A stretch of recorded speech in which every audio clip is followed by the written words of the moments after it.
حضرت طلحہ بن عبیداللہ سے رضی اللہ تعالیٰ عنہ سے روایت ہے، میں اس وقت سنن ترمذی سے حدیث پیش کر رہا ہوں، اور یہ حدیث میں سے بعض بخاری شریف میں بھی ہیں، مسلم میں بھی ہیں، سیاستہ کی اور کتب میں بھی ہیں، مگر اس وقت میرے سامنے سنن ترمذی۔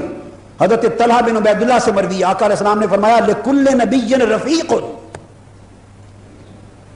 ورفیقی یعنی فی الجنہ عثمان، فرمایا ہر نبی کا ایک رفیق ہے، ہر نبی کا ایک۔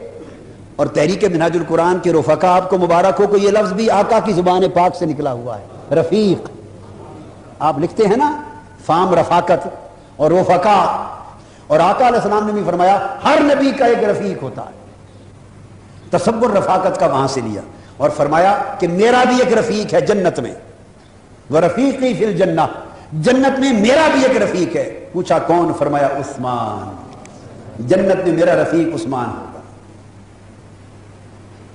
سبحان اللہ۔